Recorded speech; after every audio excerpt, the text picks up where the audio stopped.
Tu prends un cahier, un stylo, les rideaux vont s'ouvrir, tu regardes une fois, ou 2 fois, voire 3 fois, puis tu refais toi-même l'exercice. Métropole La Réunion, juin 2016. Exercice 3. Partie A. Soit f, la fonction définie sur R par f de x est égal à x moins ln de x carré plus 1. Première question. Résoudre dans R l'équation f de x est égal à x. Nous avons ici la suite de l'exercice. Partie A. Soit f, la fonction définie sur R par f de x est égal à x moins ln de x carré plus 1. Première question. Résoudre dans R l'équation f de x est égal à x. C'est très simple. Nous avons f de x est égal à x. Alors, à la place de f de x, on met son expression, c'est-à-dire x moins ln de x carré plus 1. Donc, nous obtenons x moins ln de x carré plus 1 est égal à x. Alors, ici, nous avons x et ici x. Si on amène ce x dans l'autre membre, nous obtenons moins ln de x carré plus 1 est égal à x moins x qui nous donne 0. Donc, résoudre cette équation revient à résoudre l'équation moins ln de x carré plus 1 est égal à 0. Ici, nous avons moins, le signe moins. Alors, pour enlever ce signe, nous allons multiplier l'équation par moins 1. Moins 1 qui multiplie moins ln de x carré plus 1 nous donne ln de x carré plus 1. Moins 1 fois 0, ça fait 0. Donc, ce qui revient à dire qu'on a ln de x carré plus 1 est égal à 0. On sait que, ici nous avons la fonction ln, donc on sait que 0 c'est ln de 1. Donc, ln de 1 c'est 0. À la place de 0, nous allons mettre ln de 1. Ce qui nous donne donc ln de x carré plus 1 est égal à ln de 1. Donc, on a remplacé 0 par ln de 1. Ici, nous avons ln de x carré plus 1 est égal à ln de 1. Alors, d'après les propriétés de la fonction log, on connaît la fonction log. Ln de a est égal à ln de b, ce qui revient à dire qu'on a a est égal à b. La fonction ln est bijective strictement croissante. Ce qui revient à dire qu'on a x carré plus 1 est égal à 1. Alors, on amène ce 1, si on l'amène dans l'autre membre, nous obtenons à droite 1 moins 1 qui nous donne 0. Donc, cette équation revient à dire qu'on a x carré est égal à 0. Donc, x est égal à 0. Pourquoi? Parce que si on prend la racine carrée, nous obtenons la racine carrée de x carré qui est égale à la valeur absolue de x, donc est égale donc à 0. Si la valeur absolue d'un nombre est égale à 0, forcément son nombre c'est 0. Donc, l'équation f de x est égale à x a pour solution 0. L'équation x est égale à 0. La deuxième question. Alors, la deuxième question, justifiez tous les éléments du tableau de variation ci-dessous, à l'exception de la limite de la fonction f en plus l'infini que l'on admet. Alors, on prend le tableau de variation. On voit que l'intervalle d'étude, c'est r de moins l'infini à plus l'infini. Et nous avons 1 ici, nous avons 0 ici, ce qui montre que la fonction dérivée s'annule au point x est égal à 1. Donc, c'est x est égal à 1, f' de 1 est égal à 0. Alors, ici, le signe de la fonction dérivée, ici, nous avons plus, plus, donc partout, c'est plus. Et ici, nous avons les variations, on a donc f de x de moins l'infini à plus l'infini. Donc, la fonction f est croissante. La lecture montre que la limite quand x tend vers plus l'infini de f de x, c'est égal à plus l'infini. Et la limite quand x tend vers moins l'infini de f de x, c'est moins l'infini. Donc, on demande de justifier que cette limite, c'est moins l'infini. Et f' de 1, c'est 0. Et la fonction f' est à pour signe positif, quel que soit x appartient à R. Donc, on va justifier que la limite quand x tend vers moins l'infini, c'est moins l'infini. Justifions que la limite quand x tend vers moins l'infini de f de x, c'est moins l'infini. Nous obtenons donc, alors, la limite quand x tend vers moins l'infini de f de x, c'est la limite de cette expression. Donc, on a c'est égal à la limite quand x tend vers moins l'infini de x moins ln de x carré plus 1.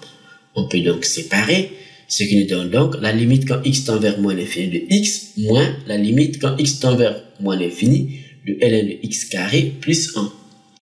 Alors, la limite quand x tend vers moins l'infini de x, c'est moins l'infini, c'est évident. Donc, on va écrire que la limite quand x tend vers moins l'infini de x, c'est moins l'infini. Et la limite quand x tend vers moins l'infini, alors c'est très simple, non. Si on voit bien, donc quand x va tendre vers moins l'infini, de ln de x carré plus 1, alors quand x tend vers moins l'infini, x carré tend vers plus l'infini. Pourquoi? Parce qu'on aura moins l'infini qui multiplie moins l'infini, c'est donc plus l'infini. Plus l'infini plus 1, ça fait plus l'infini. ln de plus l'infini, c'est l'infini. Alors pour le faire, on va donc poser, grand x est égal à x carré plus 1. Alors quand petit x, comme ici nous avons x tend vers moins l'infini, donc quand petit x tend vers moins l'infini, ici nous aurons moins l'infini fois moins l'infini, c'est plus l'infini, plus 1 c'est plus l'infini, donc grand x va tendre vers plus l'infini. Ce qui montre que la limite quand x tend vers moins l'infini de ln de x carré plus 1, c'est donc la limite quand grand x va tendre vers plus l'infini de ln de grand x. Donc on va écrire. Alors cette limite ici, c'est connu. C'est la limite quand x tend vers plus l'infini de ln de x. Ça, on sait que c'est plus l'infini.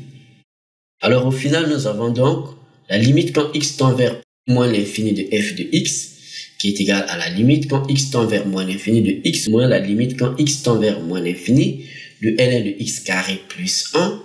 Alors on remplace les résultats qu'on a obtenus, moins l'infini ici et ici, plus l'infini. Ce qui nous donne donc moins l'infini moins facteur de plus l'infini. Moins fois plus, ça fait moins. Donc on obtient moins l'infini, qui est égal à moins l'infini. Alors, justifions maintenant que la fonction f est strictement croissante sur R. Par définition, nous avons f qui est défini par f de x est égal à x moins ln de x carré plus 1.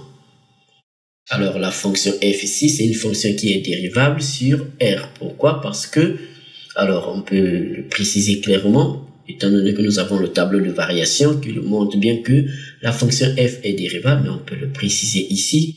Alors, la fonction qui a x associé x carré plus 1, c'est un polynôme. Étant donné que x est élevé au carré ici, donc x carré est supérieur ou égal à 0. Donc, plus 1, cela montre que x carré plus 1 est strictement supérieur à 0. Ce qui montre que la fonction, cette fonction qui est un polynôme, est donc dérivable et strictement positive sur R. Alors, la fonction ln de x carré plus 1, c'est donc une composition. Donc, c'est la composée de deux fonctions. Ce qui montre que cette composée de deux fonctions, étant donné que la fonction ln est dérivable sur R+, étant donné que x carré plus 1 est strictement supérieur à 0, quel que soit x appartenant à R, donc, la fonction qui a x associé ln de x carré plus 1 est dérivable sur R par composition. Et étant donné que f c'est la somme d'une fonction polynôme et de cette composée, donc la fonction qui a x associé x c'est aussi un polynôme, on le précise bien que cette fonction est dérivable sur R. Au final, donc, la somme, notre fonction f est donc une fonction dérivable en tant que somme de fonctions qui le sont sur R. Alors, la fonction f est dérivable. On peut maintenant dériver la fonction f.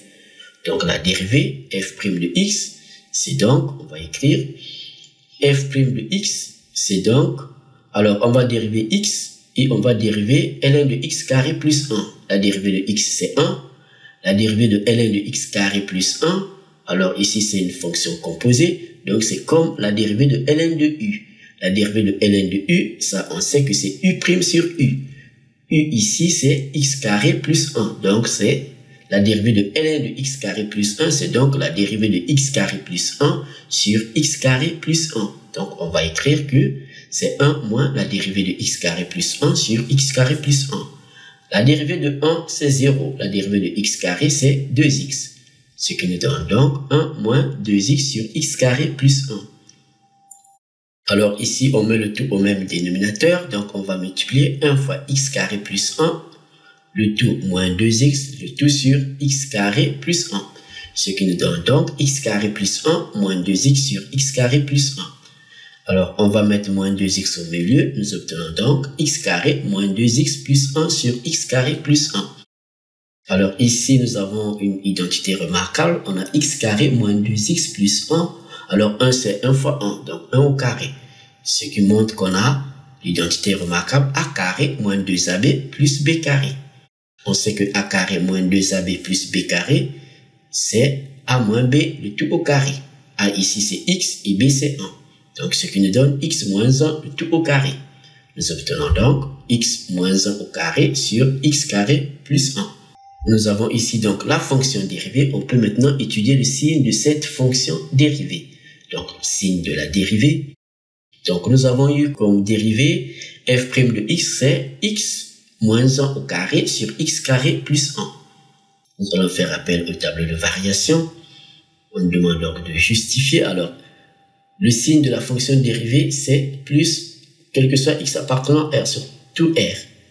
Alors ici, on le voit bien que c'est évident, parce qu'on a au numérateur x moins 1 au carré, tout nombre élevé au carré est positif, et au dénominateur, on a un carré ici plus 1, donc le dénominateur est strictement supérieur à 0.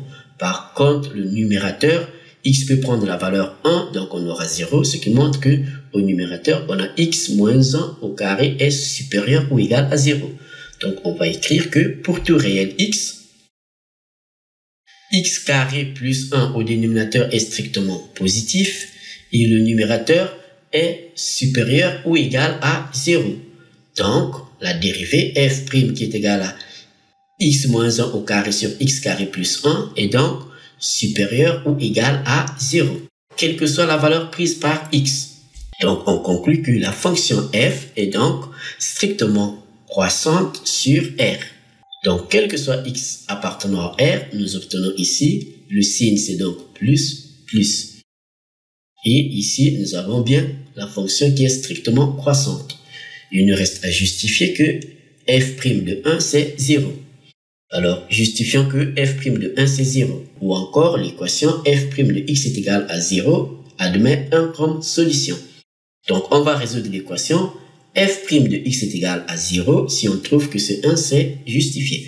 Alors, on a donc l'équation f' de x est égal à 0 revient à dire qu'on a à la place de f' de x, on met son expression, c'est-à-dire x moins 1 au carré sur x carré plus 1 est égal à 0. On multiplie le tout par x carré plus 1, c'est-à-dire on fait même le produit de moyenne est égal au produit des extrêmes. Nous obtenons donc x moins 1 au carré est égal à 0. On prend les racines carrées, on prend donc la fonction racine carrée, nous obtenons donc x moins 1 est égal à 0. Ce qui revient à dire qu'ici, nous aurons donc, on envoie le 1 dans l'autre membre, on a x est égal à 1. Donc, l'équation f' de x est égal à 0 admet pour solution x est égal à 1. Donc, f' de 1 est égal à 0. Donc, on va écrire que la fonction dérivée s'annule bien au point x est égal à 1. Donc, tous les éléments sont donc justifiés, excepté la limite quand x tend vers plus l'infini, qui est égal à plus l'infini. Troisième question.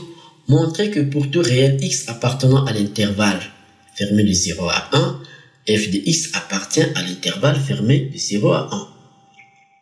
Alors, on demande de montrer. Alors, x appartenant à l'intervalle fermé de 0 à 1, on va l'écrire que soit x, si on prend x dans cet intervalle, ce qui revient à dire que 0 est inférieur ou égal à x est inférieur ou égal à 1. Donc, on va écrire que si x appartient à cet intervalle, cela revient à dire qu'on a 0 inférieur ou égal à x inférieur ou égal à 1.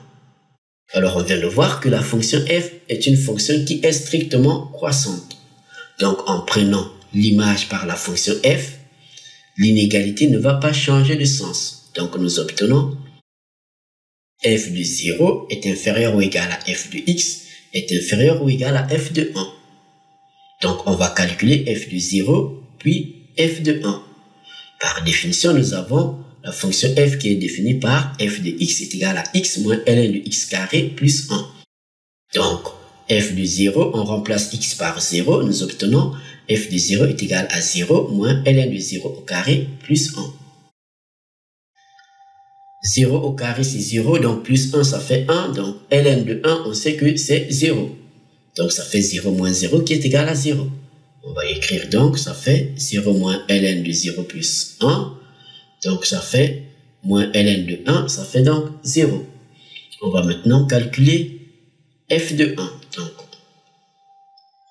f de 1, alors à la place de x, on met 1. Nous obtenons donc f de 1, c'est donc 1 moins ln de 1 au carré plus 1. 1 au carré, c'est 1. 1 plus 1, ça fait 2. Donc, on aura 1 moins ln de 2. Donc, on va écrire que ça fait donc 1 moins ln de 1 plus 1 qui est égal à 1 moins ln de 2.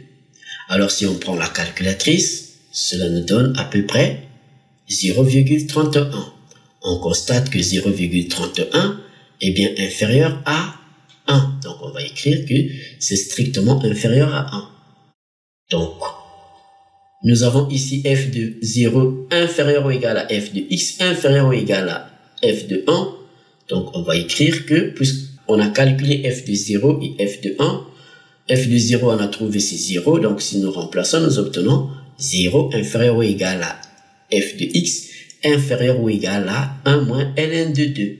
Or, 1 moins ln de 2, on a vu, c'est 0,31. C'est strictement inférieur à 1.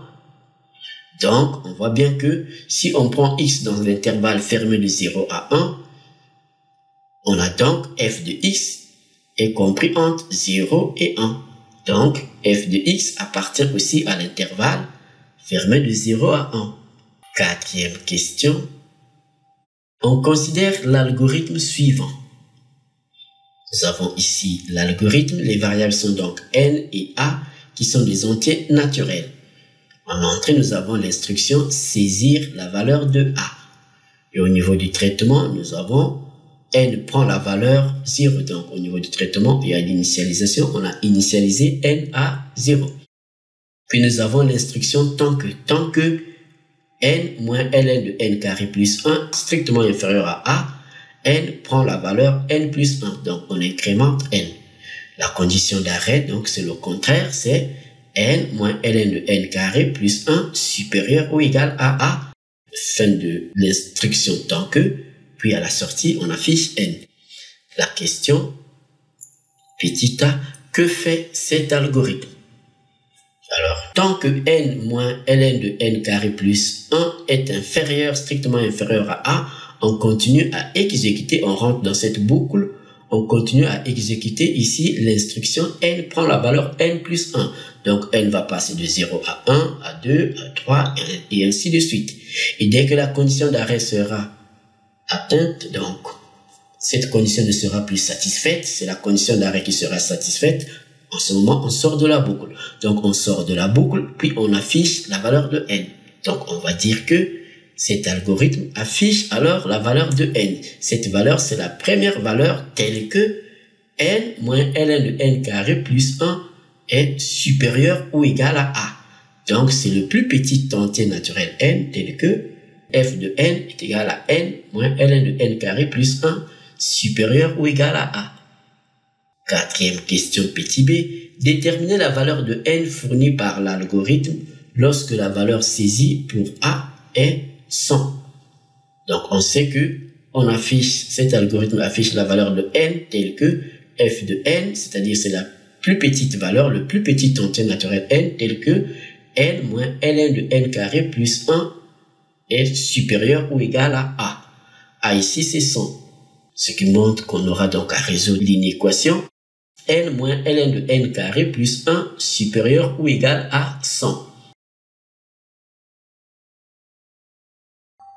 Alors, on reprend un peu ce qu'on a écrit. Donc, on a dit que n moins ln de n carré plus 1 supérieur ou égal à 100. Alors, résoudre une telle inéquation, on prend directement la calculatrice. Donc, en prenant la calculatrice, nous obtenons pour n est égal à 105, on a 105 moins ln de 105 au carré plus 1, c'est à peu près 95,7. Et ceci est strictement inférieur à 100. Donc, on peut faire 106, 107, 108 et ainsi de suite. Et 110, on constate que 110 moins ln de 110 au carré plus 1, c'est à peu près 100,6 et c'est strictement supérieur à 100. Donc, si nous prenons 109, on verra que c'est toujours inférieur à 100. Donc, n est égal à 110. C'est donc le plus petit, le premier, le plus petit le plus petit entier naturel tel que n moins ln de n carré plus 1 soit supérieur ou égal à 100. Donc, on va écrire que n est égal à 110. On vient de finir la partie A, nous allons faire la partie B. Partie B, on nous dit soit un, la suite définie par u0 égale 1 et pour tout entier naturel n, un plus 1 est égal à un moins ln de un carré plus 1. Ceci nous rappelle l'expression de la fonction f. La première question. Montrer par récurrence que pour tout entier naturel n, un appartient à l'intervalle fermé de 0 à 1. Alors on demande de démontrer par récurrence. Démonstration par récurrence. On se donne une propriété. Donc la propriété, c'est ce qu'on nous demande de montrer. En l'occurrence ici, c'est pour tout entier naturel n, un appartient à l'intervalle fermé de 0 à 1. Donc on va écrire que soit Pn, la propriété, pour tout entier naturel n, un appartient à l'intervalle fermé de 0 à 1. La première phase de la démonstration par récurrence, c'est l'initialisation. Alors ici, quand on lit bien, nous avons pour tout entier naturel n. Donc, la première valeur prise par n, c'est 0. Donc, on va vérifier si u0 appartient à l'intervalle fermé de 0 à 1. Donc, pour n égale à 0, on a, par définition, u0 est égal à 1. On voit bien que 1 appartient à l'intervalle fermé de 0 à 1. Donc, on va écrire que u0 est égal à 1 appartient à l'intervalle fermé de 0 à 1. On conclut que la propriété, notre propriété Pn est donc vraie au rang n est égal à 0. La deuxième phase, c'est l'hérédité.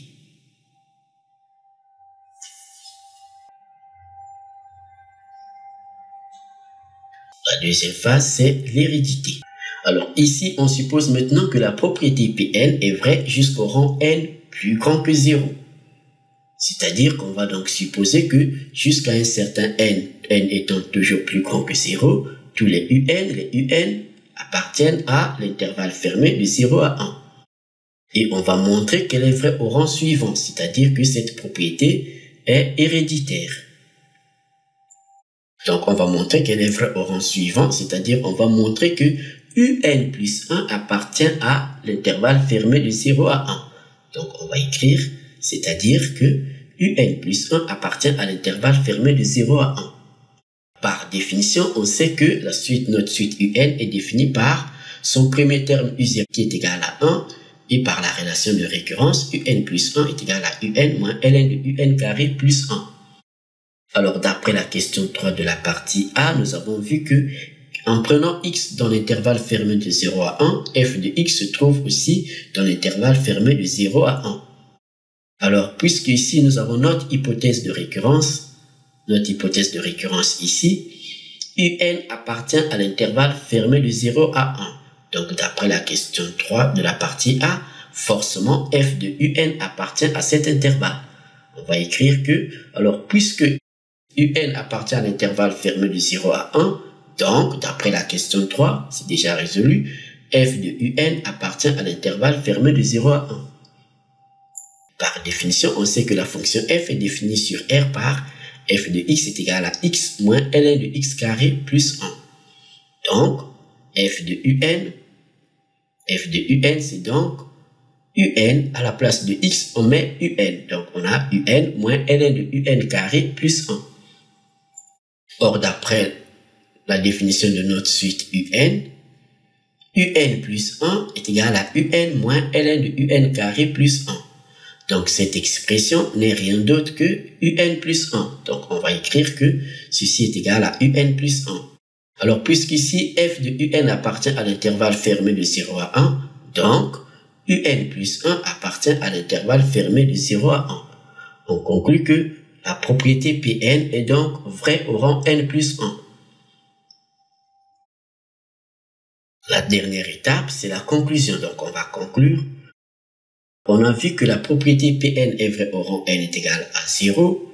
On vient de voir que cette propriété Pn est héréditaire.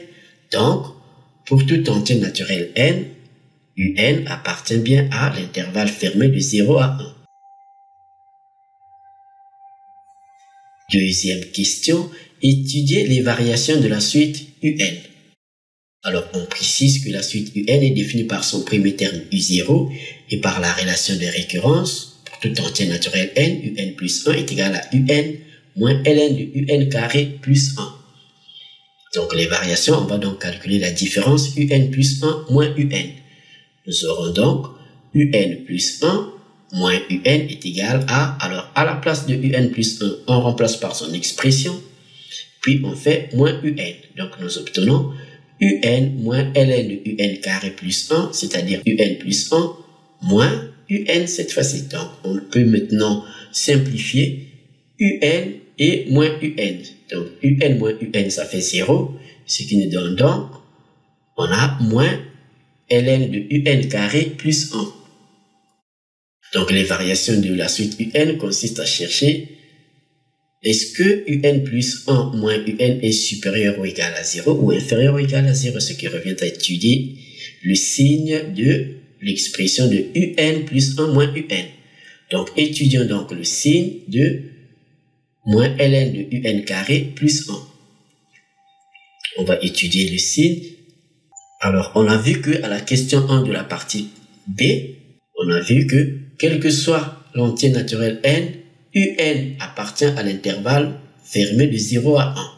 Donc, d'après la question précédente, UN appartient à l'intervalle fermé de 0 à 1. Ici, on va étudier le signe de moins ln de UN carré plus 1. Alors, étant donné que UN appartient à l'intervalle fermé de 0 à 1, c'est-à-dire que 0 est inférieur ou égal à UN, c'est inférieur ou égal à 1. De même, donc, on sait que tout nombre compris entre 0 et 1, son carré est aussi compris entre 0 et 1. Donc, on va écrire que 0 est inférieur ou égal à UN est inférieur ou égal à 1. Donc, en élevant au carré ou bien en multipliant cette inégalité par elle-même, nous obtenons 0 fois 0 inférieur ou égal à UN fois UN inférieur ou égal à 1 fois 1. Donc, on a, l'inégalité ne change pas de sens. On a donc 0 inférieur ou égal à UN carré inférieur ou égal à 1. Ici, nous avons UN carré plus 1. Donc, on va ajouter 1 partout. Nous obtenons donc 0 plus 1. Ça fait donc 1.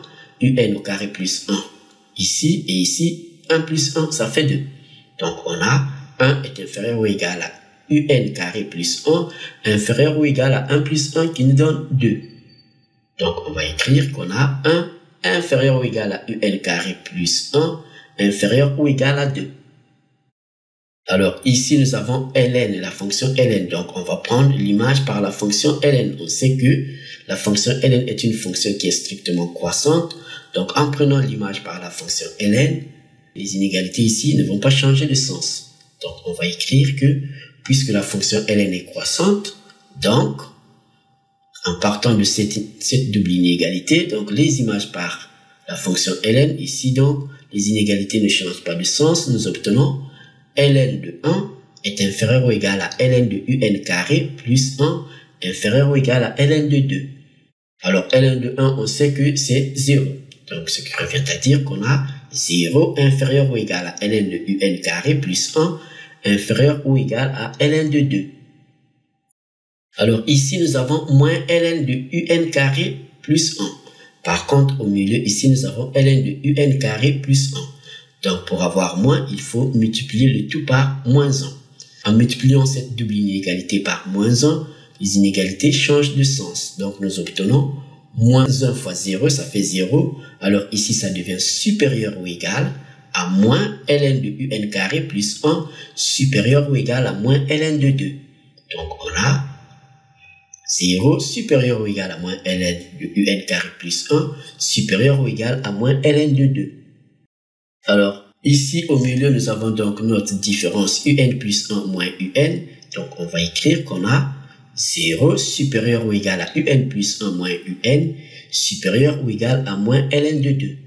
Donc, 0 est plus grand que un plus 1 moins un, ce qui montre que un plus 1 moins un est donc négatif. Donc, on va écrire que un plus 1 moins un est donc inférieur ou égal à 0. On peut donc conclure que la suite un est une suite qui est décroissante.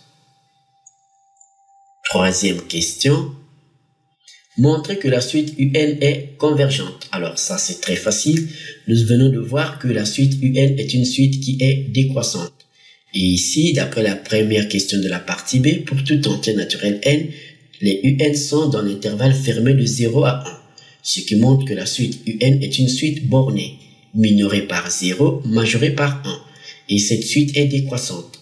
Donc, on va préciser que d'après la question 1 de la partie petit b, pour tout entier naturel n, un appartient à l'intervalle fermé de 0 à 1. Du coup, nous avons une suite qui est décroissante et minorée. Donc, la suite converge. Donc, on va écrire que la suite un est bornée, minorée par 0 et majorée par 1. Alors, on reprend ce qu'on vient d'écrire, c'est la troisième question. On a écrit que d'après la première question de la partie B, pour tout entier naturel n, les un sont dans l'intervalle fermé de 0 à 1. C'est-à-dire que la suite un est une suite qui est bornée, donc minorée par 0, majorée par 1.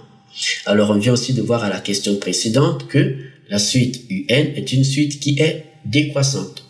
Donc, du coup, nous avons une suite qui est décroissante et aussi minorée. Alors, d'après le théorème de la convergence des suites monotones qui nous dit que toute suite croissante majorée converge, toute suite décroissante minorée converge. Donc, on va conclure que d'après le théorème de la convergence des suites monotones, la suite un est donc convergente. Donc, c'est une suite qui converge. Quatrième question. On note L sa limite et on admet que L vérifie l'égalité f de L est égale à L. La question, on déduire la valeur de L. Alors, on va écrire que c'est très facile, puisque nous avons L vérifie l'égalité f de L est égale à L. On se souvient, à la première question de la partie A, on a résolu l'équation f de x est égal à x et on a trouvé comme solution x est égal à 0. Donc, on va le préciser que d'après la première question de la partie A, l'équation f de x est égal à x admet pour solution x est égal à 0. Donc, il est évident que f de L est égal à L revient à dire qu'on a L est égal à 0. Merci Kempermat. N'oublie pas de t'abonner à notre chaîne et de faire un like.